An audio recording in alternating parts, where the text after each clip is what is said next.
الحمد لله نحمده ونستعينه ونستغفره ونؤمن به ونتوكل عليه ونعوذ بالله من شرور أنفسنا ومن سيئات أعمالنا من يهده الله فلا مضل له ومن يضلله فلا هادي له ونشهد أن لا إله إلا الله وحده لا شريك له ونشهد أن سيدنا ونبينا ومولانا محمدا عبده ورسوله صلى الله عليه وعلى آله وأصحابه وبارك وسلم تسليما كثيرا كثيرا أما بعد فأعوذ بالله من الشيطان الرجيم بسم الله الرحمن الرحيم فأما الإنسان إذا ما ابتلاه ربه فأكرمه ونعمه فيقول ربي أكرمن وأما إذا ما ابتلاه فقدر عليه رزقه فيقول ربي أهانن كلا بل لا تكرمون اليتيم ولا تحاضون على طعام المسكين وتأكلون التراث أكلا لما وتحبون المال حبا جما كلا إذا دكت الأرض دكا دكا وجاء ربك والملك صفا صفا وجيء يومئذ بجهنم يومئذ يتذكر الإنسان وأنى له الذكرى يقول يا ليتني قدمت لحياتي فيومئذ لا يعذب عذابه أحد ولا يوثق وثاقه أحد يا أيتها النفس المطمئنة ارجعي إلى ربك راضية مرضية فادخلي في عبادي وادخلي جنتي صدق اللہ العظیم۔ برادران اسلام اور میرے عزیز ساتھیوں اور بزرگوں، گزشتہ درس میں حق تعالی جل شانہ نے سورۃ الفجر میں سابقہ قوموں کا تذکرہ فرمایا جنہوں نے اللہ کی نافرمانی کی، سرکشی اور بغاوت میں زندگی گزاری۔ حضرات انبیاء کرام علیہم السلام ان قوموں کے پاس آئے اور مختلف طریقوں سے سمجھاتے رہے، دیکھو تمہارا معبود ایک ہے، تمہارا خالق ایک ہے جس نے تم کو اور ساری کائنات کو وجود بخشا ہے۔ اس ایک اللہ کے سامنے اللہ کی دی ہوئی پیشانی کو جھکاؤ اور اپنے رب کو راضی کرنے کی فکر اور کوشش میں لگے رہو۔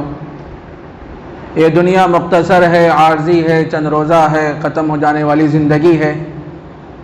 اللہ نے امتحان کے لیے دنیا میں بھیجا ہے، اور انسان کی عمر ہی کیا ہے؟ حدیث میں فرمایا گیا ہے، نبی اکرم صلی اللہ علیہ وسلم نے ارشاد فرمایا، امت محمدیہ کی جو عمریں ہیں وہ 60 تا 70 سال۔ بہت کم لوگ ہیں جو 70 سے تجاوز کرتے ہیں، 60 اور 70 کے درمیان ہی نکل جاتے ہیں۔ جب کسی آدمی کی عمر 60 سال کو پہنچ جائے یا 60 سال سے زیادہ ہو جائے تو اب سمجھ لینا کہ ان قصور میں جی رہا۔ قصور بولتے ہو معلوم ہے نا؟ کوئی آدمی کسی جگہ کچھ لینے کے لیے جاتا ہے، ترکاری یا کوئی اور چیز خریدنے کے لیے جاتا ہے، تو 1 کلو ٹماٹر لے لیے تو وہ دکان والے سے بولتے ذرا اور ڈال، وہ تو 1 ڈال دی یا 2 ڈالتے، کچھ بھی کرتے، تو یہ قصور ہے۔ تو 60 کی عمر کے والے یا اوپر والے جتنے لوگ ہیں وہ سب قصور میں جی رہے ہیں۔ تو حضرات انبیاء کرام علیہم السلام لوگوں کو سمجھاتے رہے، دیکھو دنیا مختصر ہے، عارضی ہے۔ اللہ نے جس مقصد کے لیے دنیا میں لوگوں کو بھیجا ہے وہ مقصد ہے اللہ کی عبادت، اللہ کی ریاضت، اللہ کی معرفت اور اللہ کی پہچان اور اطاعت والی زندگی گزارنا، اللہ کو راضی کرنے والے کاموں میں مصروف رہنا، اللہ نے اس واسطے لوگوں کو دنیا میں پیدا فرمایا ہے۔ دنیا میں کچھ ایسے قومیں گزری ہیں جن کو بارہا سمجھایا گیا، مختلف انداز سے ان کو سمجھایا گیا، لیکن انہوں نے دین کو قبول نہیں کیا، اسلام کو قبول نہیں کیا، وہ اپنے آبا و اجداد کی تقلید میں گمراہ ہوتے جا رہے ہیں۔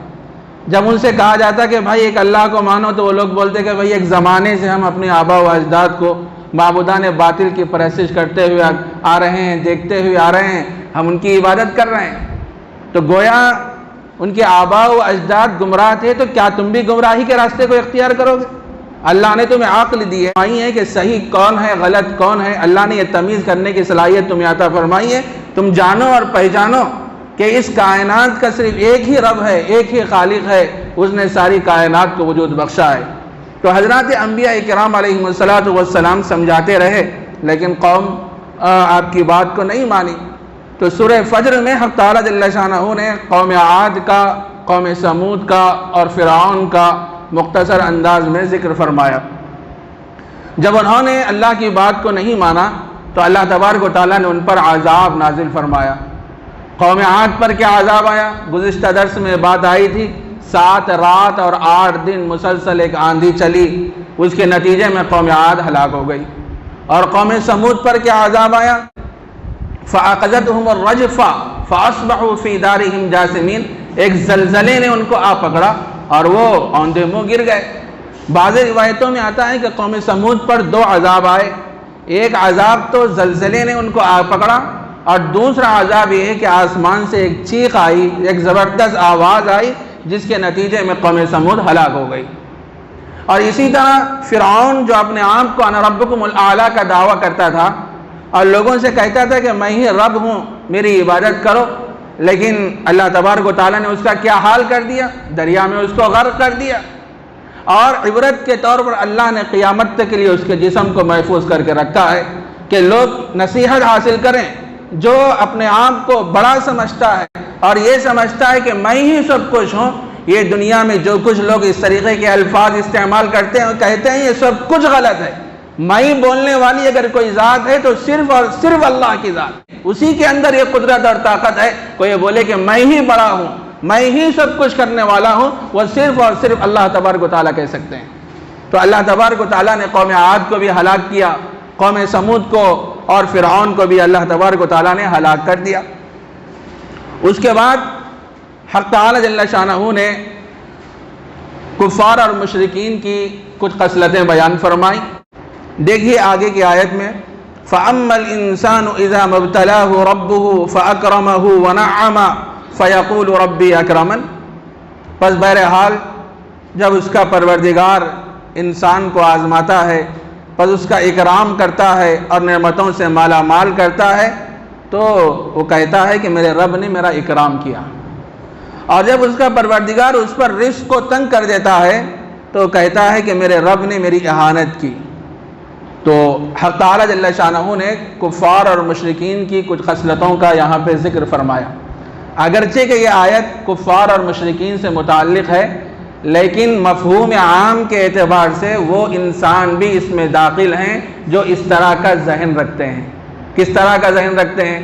جب اللہ تبارک و تعالیٰ کسی کو مال عطا فرماتے ہیں تو لوگ تکبر میں، گھمنڈ میں، حماقت میں یہ کہتے ہیں کہ میں اس کا مستحق تھا، اس واسطے اللہ نے مجھے مال عطا فرمایا تھا، میں مستحق کے انعام تھا، میں مستحق کے اکرام تھا، اللہ تبارک و تعالیٰ نے اس واسطے مجھے مال عطا فرمایا۔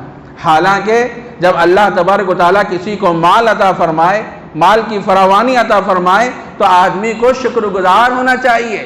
ارے کتنے لوگ ایسے ہیں جن کے گھروں میں کھانے کے لیے ایک وقت کا کھانا بھی مہیا نہیں ہے، اور بس اسٹانوں پر پڑے ہوئے رہتے ہیں، ریلوے اسٹیشنوں پر پڑے ہوئے رہتے ہیں، کوئی ان کا پرسان حال نہیں ہوتا۔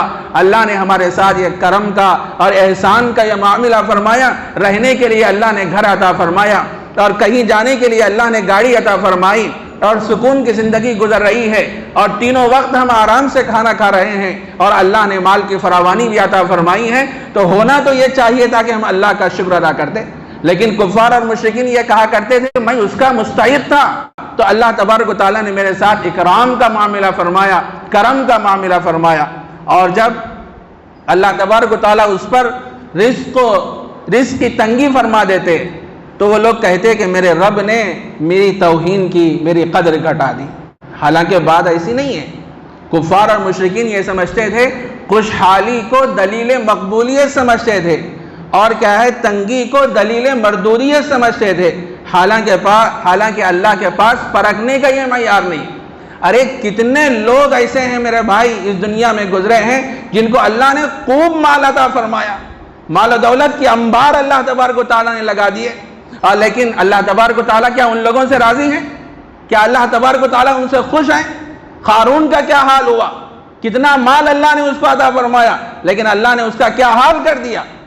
اور اسی طرح فرعون کو لیجئے، اللہ نے اس کو سلطنت، طاقت اور قوت عطا فرمائی تھی، اور کافی مال اس کو عطا فرمایا تھا، یہاں تک کہ کتابوں میں لکھا ہے کہ فرعون کو کبھی اپنی زندگی میں اس کو سر میں درد نہیں ہوا۔ تو کیا اللہ تبارک و تعالیٰ اس سے راضی ہے؟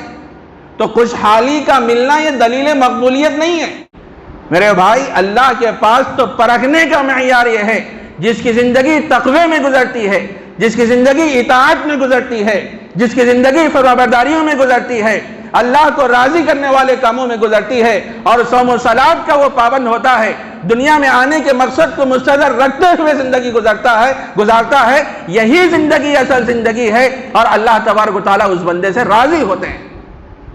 تو خوشحالی کو کفار اور مشرکین دلیل مقبولیت سمجھتے تھے، اور تنگی کو دلیل مردودیت سمجھتے تھے۔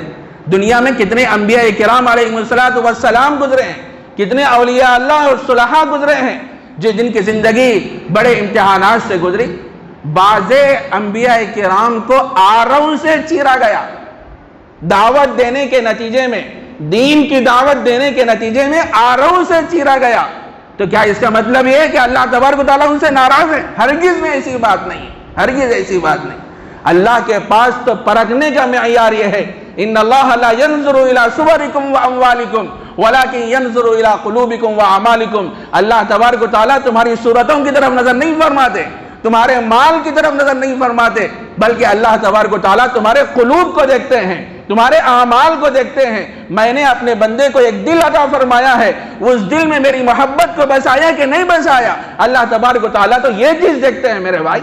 اور آخرت میں کامیابی کا دار و مدار اللہ نے مال پہ نہیں رکھا، عہدوں پہ نہیں رکھا، منصب پہ نہیں رکھا، اللہ نے آخرت میں کامیابی کا مدار اس پہ رکھا ہے۔ یوم لا ينفع مال ولا بنون الا من اتى الله بقلب سلیم۔ قیامت کے دن نہ مال کام آئے گا، نہ بچے کام آئیں گے، پھر کیا چیز کام آئے گی؟ جو سوارا ہوا دل اللہ کے دربار میں پیش کرے گا، اللہ کی محبت سے لبریز دل اللہ کے دربار میں پیش کرے گا، یہ چیز قیامت کے دن کام آنے والی ہے۔ تو کفار اور مشرکین یہ سمجھتے تھے اللہ نے کسی کو مال عطا فرمایا تو اللہ اس سے راضی ہے، اور کسی پر تنگی چل رہی ہے تو لوگ سمجھتے تھے کہ اللہ تبارک و تعالیٰ اس سے ناراض ہے، حالانکہ بات ایسی نہیں ہے۔ اس کے بعد حق تعالیٰ جل شانہ نے آگے کی آیت میں یہ بات ارشاد فرمائی، کلا ہرگز ایسی بات نہیں، جس طرح تمہارا خیال ہے خوشحالی کو دلیل مقبولیت سمجھتے ہو اور تنگی کو دلیل مردودیت سمجھتے ہو، ہرگز ایسی بات نہیں ہے۔ اس کے بعد حق تعالیٰ جل شانہ کفار کی کچھ خصلتوں کا ذکر فرما رہے ہیں، کفار اور مشرکین کی کچھ خصلتوں کا ذکر فرما رہے ہیں کہ بل لا تکرمون الیتیم، ارے تمہاری حالت تو یہ ہے کہ تم یتیم کا اکرام نہیں کرتے، جس کا باپ اس دنیا سے اٹھ جاتا ہے، چھوٹا سا بچہ ہوتا ہے، وہ شفقت کا محتاج ہوتا ہے، وہ یتیم تمہارے سامنے سے گزرتا ہے، تم اس کے ساتھ شفقت کا معاملہ نہیں کرتے اور اس کے ساتھ بدتمیزی کا معاملہ کرتے ہیں۔ میرے عزیز دوستو بزرگوں، ہمارے آزو بازو میں کہیں بھی ہمارے رشتہ داروں میں اگر کوئی یتیم ہے تو اس کے ساتھ محبت سے پیش آئیں، اس کے ساتھ اکرام کا معاملہ کریں۔ اللہ نے ہمیں جو دیا ہے، جو طاقت عطا فرمائی ہے، کچھ نہ کچھ اس کی مدد فرمائیں، اس کا تعاون فرمائیں، اس واسطے کہ اس کے باپ کا سایہ چلے گیا، وہ بچہ محتاج ہے، وہ بچہ سوچ رہا ہوگا دوسروں کے بچوں کو دیکھ کے، اگر میرے والد زندہ ہوتے، اگر میرے باپ زندہ ہوتے، مجھے بھی بازار میں لے جاتے، مجھے دکان کو لے جاتے، کچھ کھلونے دلواتے، کچھ کھانے کی چیزیں مجھے دلواتے۔ وہ بچہ دل میں سوچ رہا ہوگا، اس کے دل میں، بچے کے دل پر کیا گزر رہی ہوگی۔ میرے بھائی، ہمارے ماحول میں، ہمارے معاشرے میں کتنے یتیم بچے ہیں جو بچپن میں ان کے باپ کا سایہ ان سے اٹھ گیا اور وہ لاوارث ہیں، کوئی ان کا پرسان حال نہیں ہے۔ ہماری ذمہ داری یہ ہے کہ ہمیں معلوم ہو جائیں تو ان تک پہنچیں، دست تعاون دراز کریں اور شفقت کا ہاتھ ان کے اوپر پھیریں۔ تو کفار اور مشرکین کا یہ خیال تھا، ان کی یہ کچھ خصلتیں تھیں کہ بل لا تکرمون الیتیم، کہ یہ لوگ یتیم کا اکرام نہیں کرتے، ولا تحاضون علی طعام المسکین، اور مسکینوں کو کھانا کھلانے کی ترغیب بھی نہیں دیتے، خود تو کھلاتے نہیں کسی کو اور دوسروں کو کھلانے کی ترغیب بھی نہیں دیتے۔ وَتَأْكُلُونَ التُّرَاثَ أَكْلًا لَمًّا، اور میراث کا مال سمیٹ کر کھا جاتے ہو، سارا مال سمیٹ کر کھا جاتے ہو۔ میراث کا جو مال ہوتا ہے اس میں مختلف لوگوں کا حصہ ہوتا ہے، اپنا بھی حصہ ہوتا ہے، بھائی کا بھی حصہ ہوتا ہے، بیوی کا بھی حصہ ہوتا ہے، اور دوسرے رشتہ دار ہوتے ہیں، سب کا حصہ ہوتا ہے، لیکن تمہاری حالت یہ ہے کہ سارا میراث کا مال تم اکٹھے کھا جاتے ہو، سارا سمیٹ کر تم لوگ کھا جاتے ہو، اور اس میں حلال اور حرام کی تمیز نہیں کرتے۔ اپنا جو حصہ لیے وہ تمہارے لیے حلال ہے، دوسروں کا حصہ دبا کر جو تم لیتے ہو، یہ دوسروں پہ ظلم کر رہے ہو، یہ مال تمہارے لیے ناجائز ہے، اور سارا مال تم اکٹھا کر کے کھا جاتے ہو۔ اللہ تبارک و تعالیٰ نے یہاں پہ خاص طور سے میراث کا تذکرہ فرمایا۔ کفار اور مشرکین کی عادتیں تھیں کہ میراث کا مال وہ حضرات دوسروں کو نہیں دیتے تھے، سارا مال خود کھا جاتے تھے، اور یہ میراث کا مال کھانا یہ بڑی کم ہمتی کی بات ہے۔ خوددار آدمی ایسا کام نہیں کرتا۔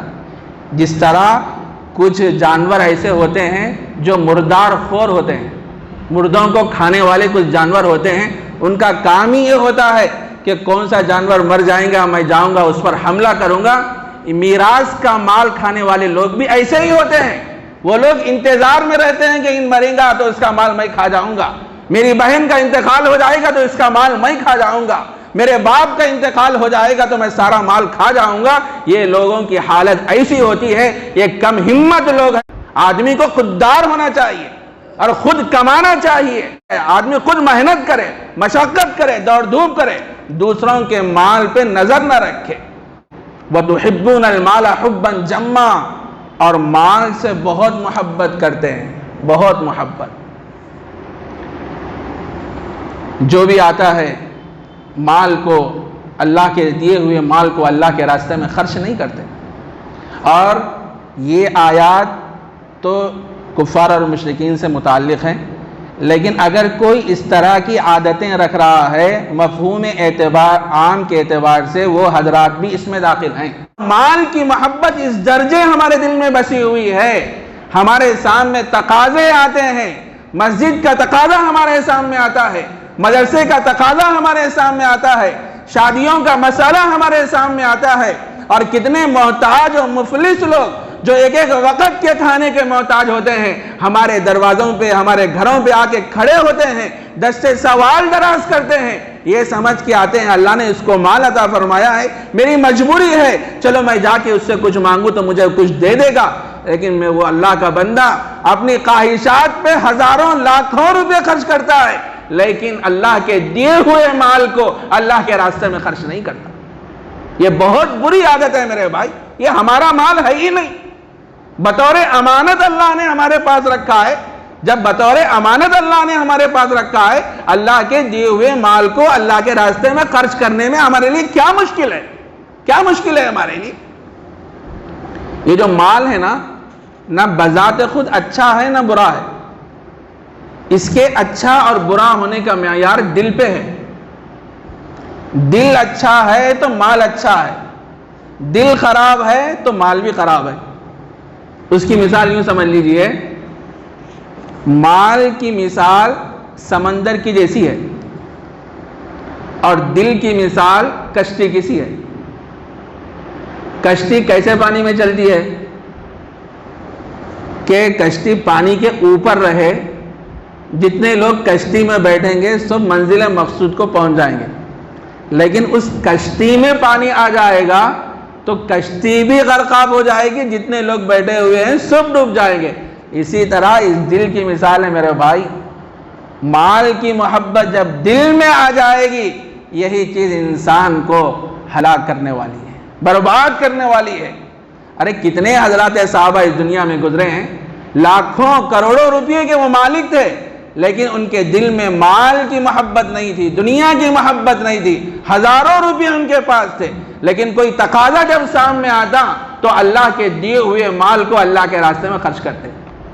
حضرت تھانوی رحمۃ اللہ علیہ نے فرمایا کسب دنیا منع نہیں ہے، حب دنیا منع ہے۔ دنیا کمانا، دنیا کو حاصل کرنا، آگے بڑھنا کمانے کے لیے یہ منع نہیں ہے، خوب کماؤ۔ کسب دنیا منع نہیں ہے، حب دنیا منع ہے۔ دنیا کی محبت، مال کی محبت، یہ کیا ہے؟ منع ہے۔ اللہ کے نبی نے حضرات صحابہ کے ذہن کو مزاج کو تو ایسے ہی بنایا تھا۔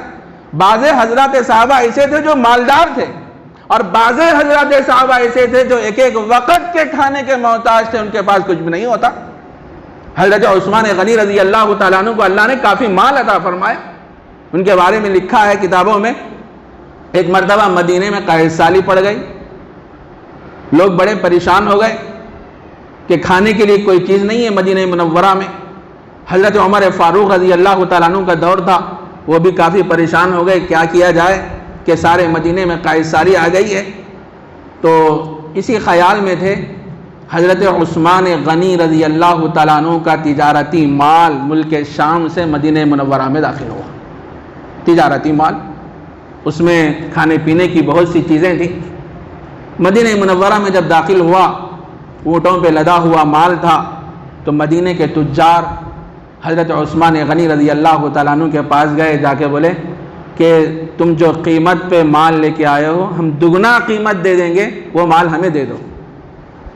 لیکن اس موقع پر حضرت عثمان غنی رضی اللہ تعالیٰ عنہ نے فرمایا میں تمہیں نہیں دوں گا۔ بعض لوگوں نے کہا 4 گنا زیادہ قیمت دیں گے، دے دو۔ عثمان غنی رضی اللہ تعالیٰ عنہ نے فرمایا نہیں، میں تمہیں نہیں دوں گا، جو اس سے زیادہ دے گا میں اس کو دوں گا، تمہیں 4 گنا زیادہ قیمت پر نہیں دوں گا۔ وہ لوگ کہنے لگے بھائی مدینے میں اس سے زیادہ بولی کون لگا سکتا ہے؟ 2 گنا 4 گنا بہت ہو گیا ہے، اس سے زیادہ بولی کون لگا سکتا ہے؟ حضرت عثمان غنی نے فرمایا نہیں، جو اس سے زیادہ بولی لگائے گا میں اس کو دوں گا۔ حضرت عمر فاروق رضی اللہ تعالیٰ عنہ آئے، آگے حضرت عثمان غنی رضی اللہ تعالیٰ عنہ سے کہنے لگے عثمان مجھے معلوم ہوا ہے تمہارا تجارتی مال ملک شام سے مدینے میں داخل ہوا ہے، تم جو قیمت پہ مال لے کے آئے ہو اصلی قیمت پر، اصل قیمت پر وہ سارا مال بیت المال میں جمع کر دو، بیت المال میں جمع کر دو۔ اس موقع پر حضرت عثمان غنی رضی اللہ تعالیٰ نے فرمایا کہ حضرت میں اصل قیمت پر یہ مال نہیں دوں گا، اصل قیمت پر یہ مال نہیں دوں گا۔ اتنا سننا تھا، حضرت عمر فاروق رضی اللہ تعالیٰ عنہ جلال میں آ گئے، غصے میں آ گئے، فرمانے لگے عثمان لعنت ہو تیری دنیا پہ، تو دنیا کا اتنا دلدادہ ہو گیا، تو دنیا کا اتنا عاشق ہو گیا، دنیا پر اتنا مر مٹنے والا ہو گیا، لعنت ہو تیری دنیا پہ۔ یہ کہہ کر چلے گئے۔ لکھا ہے کتابوں میں میرے بھائی، حضرت عثمان غنی رضی اللہ تعالیٰ عنہ اپنے گھر پہنچے، پہنچنے کے بعد ایک منادی کے ذریعے سے مدینے میں ندا لگائے کہ جتنے لوگ اس وقت قحط سالی کی وجہ سے پریشان ہیں وہ سارے حضرات اپنی اپنی تھیلیاں لے کے آئیں، عثمان وہ سارا مال تجارت کا مفت تقسیم کر دے گا، مفت تقسیم کر دے گا۔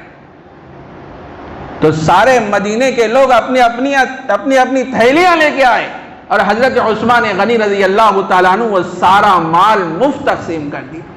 میرے بھائی اتنے مالدار صحابی، انہوں نے مال سے، دنیا سے دل نہیں لگایا۔ تقاضا سامنے آیا تو اللہ کے دیے ہوئے مال کو اللہ کے راستے میں خرچ کر دیا۔ اور اللہ یہ بھی نہیں بول رہے قرآن مجید میں، جہاں خرچ کرنے کی بات آ رہی پورا خرچ کرو بلکہ بھی نہیں بول رہے، جہاں جہاں بھی انفاق کی آیتیں ہیں اللہ کے راستے میں خرچ کرنے کی، وہاں پر اللہ تبارک و تعالیٰ نے من کا لفظ استعمال فرمایا۔ اللہ نے جو تمہیں دیا ہے اس میں سے کچھ خرچ کرو۔ 100 روپے تمہارے پاس ہیں، 2 روپے اللہ کے راستے میں دو۔ 500 روپے تمہارے پاس ہیں، 100 روپے اللہ کے راستے میں دو۔ من کا لفظ استعمال فرمایا گیا ہے۔ تو میرے عزیز دوستو بزرگوں، کفار اور مشرکین کی عادتیں تھیں کہ وہ مال سے بڑی محبت کرتے تھے، مال سے بڑی محبت۔ اس کے بعد حق تعالی جل شانہ نے آگے کی آیت میں بات فرمائی، کلا ہرگز نہیں۔ کیا مطلب؟ تمہاری جو خصلتیں ہیں، تم یہ سمجھتے ہو کہ تم یتیم کا اکرام نہیں کرتے اور مسکینوں کو کھانا نہیں کھلاتے اور کیا ہے میراث کا مال کھا جاتے ہو، اور مال سے بڑی محبت کرتے ہو اور تم یہ سمجھتے ہو کہ میرا کوئی کچھ بگاڑنے والا نہیں، مجھے کوئی سزا دینے والا نہیں ہے، تم یہ سمجھتے ہو نا، کلا ہرگز ایسی بات نہیں ہے، قیامت آنے والی ہے، میدان محشر میں سب کو جمع ہونا ہے، اللہ تبارک و تعالی ہر ایک کا حساب لینے والے ہیں، سزا دینے والے ہیں، تمہارا خیال غلط ہے، تم یہ جو سوچ رہے ہو، کلا ہرگز نہیں ہے، اذا دکت الارض دکن دکا، جب زمین کو ٹکڑے ٹکڑے کر دیا جائے گا، جب قیامت قائم ہوگی، نفخہ ثانیہ ہوگا تو زمین کو ٹکڑے ٹکڑے کر دیا جائے گا، یعنی پہاڑوں کو اور دوسری چیزوں کو ٹکڑے ٹکڑے کر کے ہموار کر دیا جائے گا، مسطح کر دیا جائے گا زمین کو قیامت کے وقت۔ اور اس کے بعد ہوگا کیا؟ وَجَاءَ رَبُّكَ وَالْمَلَكُ صَفًّا صَفًّا، اور تمہارا پروردگار اور فرشتے صف صف جوخ جوخ آئیں گے۔ میدان محشر میں اللہ تبارک و تعالی اور فرشتے جوخ جوخ آئیں گے۔ یہاں پر ایک بات یہ سمجھنے کی ہے، اللہ تبارک و تعالیٰ کے آنے کی کیا شان ہوگی، کیسے آئیں گے اللہ تبارک و تعالیٰ۔ اس سلسلے میں مفسرین نے یہ بات بیان فرمائی ہے، یہ آیات متشابہات میں سے ہے، یہ اللہ ہی بہتر جانتے ہیں اس کی حقیقت کیا ہے، اللہ کیسے آئیں گے اللہ ہی بہتر جانتے ہیں۔ اور رہی بات فرشتے آئیں گے، فرشتے جو آئیں گے وہ کس لیے آئیں گے؟ انتظام کے لیے، انصرام کے لیے آئیں گے۔ جب آدمی کوئی معمولی دعوت کرتا ہے گھر میں تو کرتا ہے کہ کچھ اور لوگوں کو جمع کر لیتا، کئی بار سے انتظام کے واسطے بھائی سہولت ہوگی، تو فرشتے جو میدان محشر میں جو جمع ہوں گے وہ انتظام اور انصرام کے لیے وہ جمع ہوں گے۔ تو حق تعالیٰ جل شانہ نے فرمایا وَجَاءَ رَبُّكَ وَالْمَلَكُ صَفًّا صَفًّا، اور تمہارا پروردگار اور فرشتے جوخ جوخ آئیں گے۔ وَجِيءَ يَوْمَئِذٍ بِجَهَنَّمَ، اس دن جہنم کو لایا جائے گا، قیامت کے دن جہنم کو لایا جائے گا۔ لایا جانے کا کیا مطلب ہے؟ اس سلسلے میں دو قول ہیں۔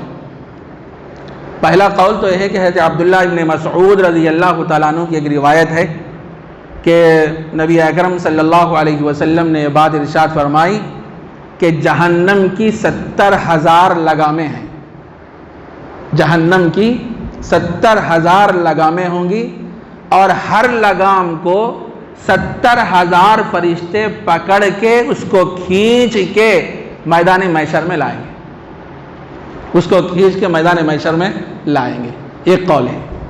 دوسرا قول یہ ہے جو معارف القرآن میں مذکور ہے، جہنم اس وقت ہے کہاں؟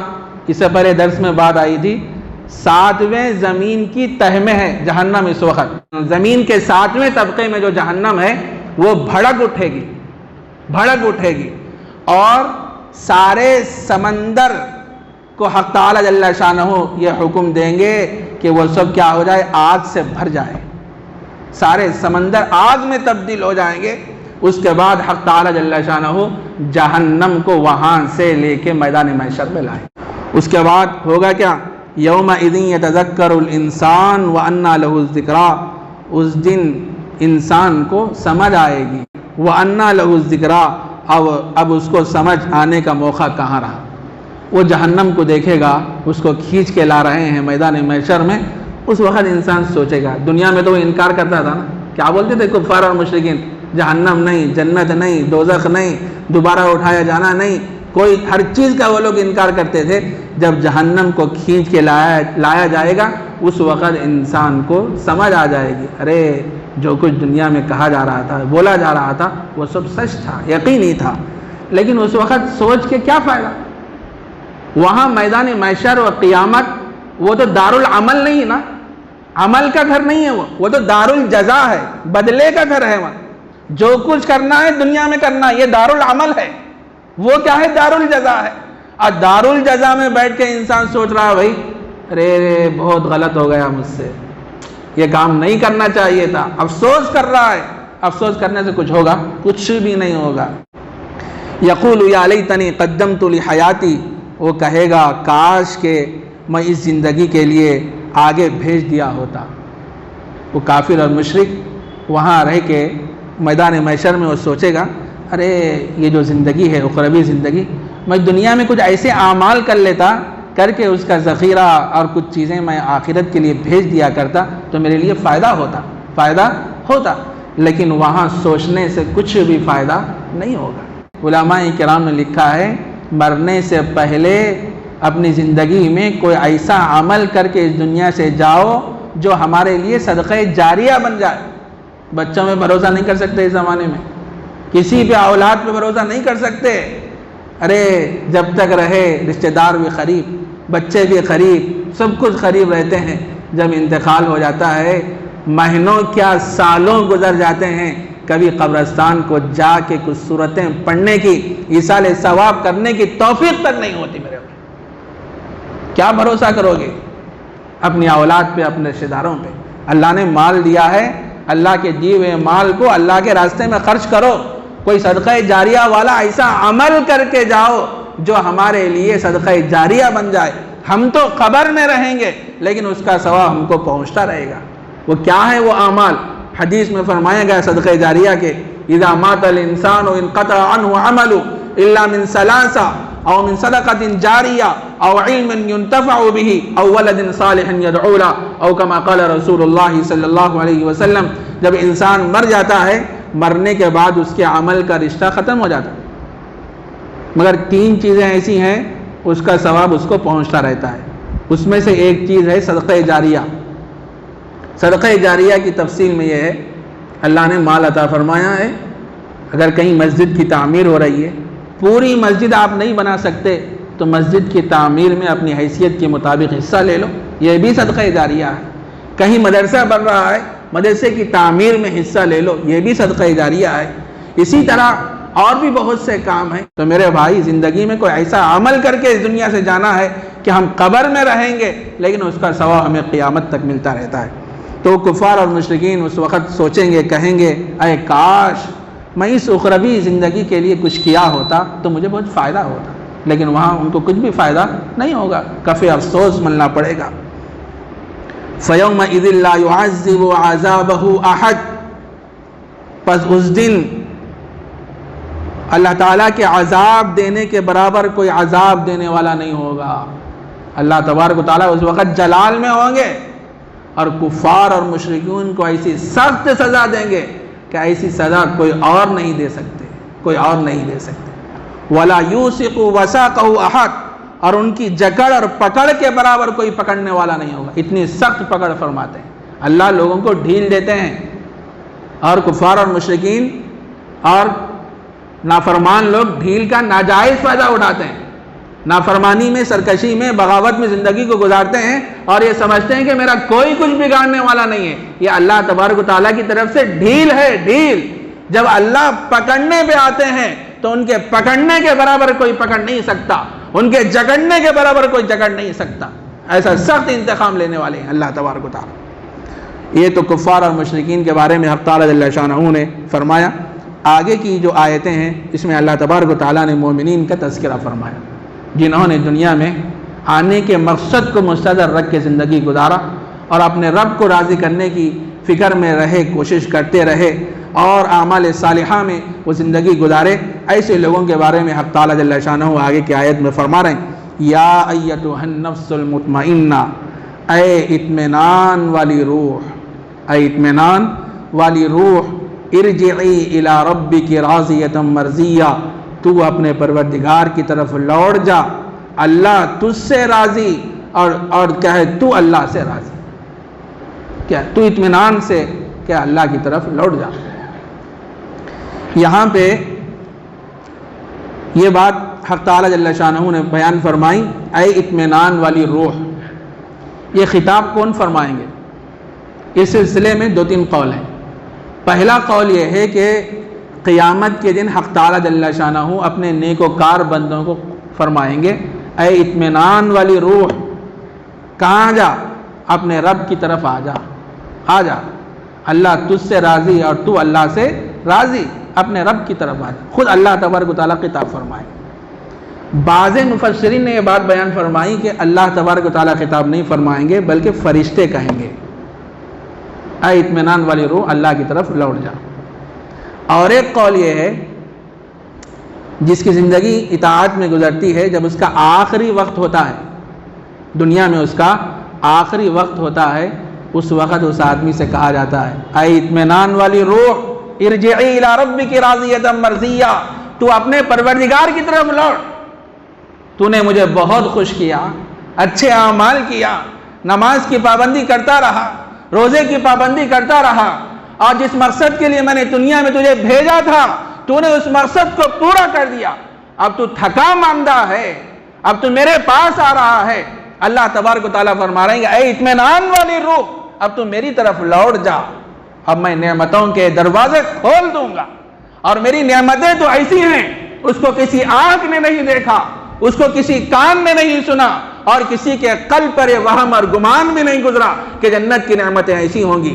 ما لا عین رأت ولا اذن سمعت ولا خطر علی قلب بشر، کہ جنت کی نعمتیں تو ایسی ہیں اس کو کسی آنکھ نے نہیں دیکھا، اس کو کسی کان نے نہیں سنا، اور کسی کے قلب پر یہ وہم اور گمان بھی نہیں گزرا کہ جنت کی نعمتیں ایسی ہوں گی۔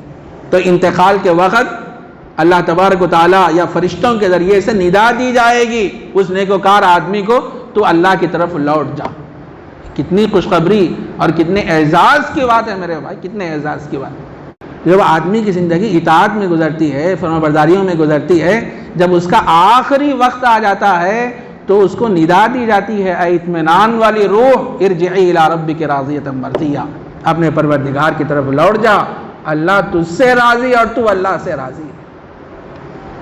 اس کے بعد حق تعالی جل شانہ فرماتے ہیں فادخلی فی عبادی وادخلی جنتی، میرے بندوں میں شامل ہو جا اور جنت میں داخل ہو جا۔ یہاں حق تعالی جل شانہ نے یہ بات فرمائی میرے بندوں میں شامل ہو جا۔ کون بندے ہیں اللہ کے؟ نیکوکار بندے، اطاعت گزار بندے۔ جنت میں دخول کے لیے شرط یہ ہے کہ اللہ والوں کی معیت ضروری ہے، اللہ والوں کے ساتھ رہنا۔ آدمی جیسے لوگوں کے ساتھ رہے گا ویسے ہی اثرات اس کی زندگی میں منتقل ہوتے ہیں۔ اللہ والوں کے ساتھ رہے گا تو اللہ والا بنے گا، بدکار لوگوں کے ساتھ رہے گا تو بدکاری اس کی زندگی میں آئے گی۔